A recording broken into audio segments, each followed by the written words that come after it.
சேனைகளின் கர்த்தர் பரிசுத்தர். அல்லேலூயா. சேனைகளின் கர்த்தர் பரிசுத்தர். சேனைகளின் கர்த்தர் பரிசுத்தர். பரிசுத்தர் பரிசுத்தரே. பரிசுத்தர் பரிசுத்தரே. பரிசுத்தர் பரிசுத்தரே.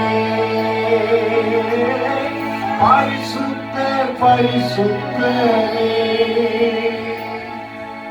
இந்த வருடத்திலே 2025 வருடத்திலே பயங்கரமான பண நெருக்கடி வரும் என்று சொல்லி கர்த்தர் சொல்லுகின்றார்.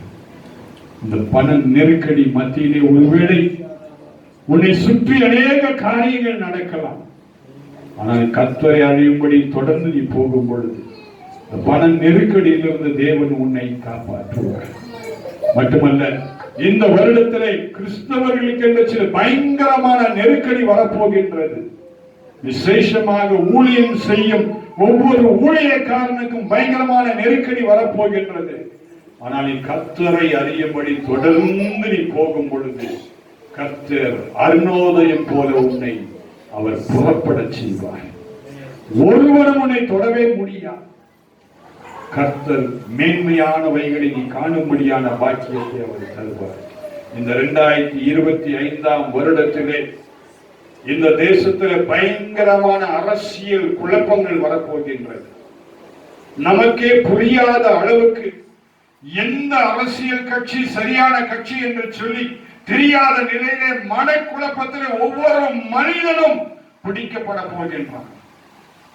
ஆனால் கர்த்தரை நீ தொடர்ந்து நீ போகும் பொழுது, கர்த்தரை அறியும்படி நீ தொடர்ந்து போகும் பொழுது கர்த்தர் உன்னை அறிவடைய செய்வார். உனக்கு ஞானத்தை அவர் தருவார். நீ செய்ய வேண்டிய காரியங்களை அவர் போதிப்பார். மட்டுமல்ல, உலக தேசங்களிலே விசேஷமாக இங்கிலாந்து தேசத்திலே கிறிஸ்தவர்கள் அழிந்து கொண்டு போவார்கள். இந்த வருடத்திலே கிறிஸ்தவம் என்று சொல்லக்கூடிய நிலை காணக்கூடாதபடிக்கு பல நிகழ்வுகள் நிகழப் போகின்றது. கர்த்தர் இதை சொல்லுகின்றார். நாம் இதை கேட்க போகின்றோம், நாம் இதை பார்க்க போகின்றோம். இந்த 2025 வருடத்திலே இங்கிலாந்து தேசத்திலே பயங்கரமான கிறிஸ்தவர்களுக்கு எதிரான காரியங்கள் நடைபெறப் போகின்றது.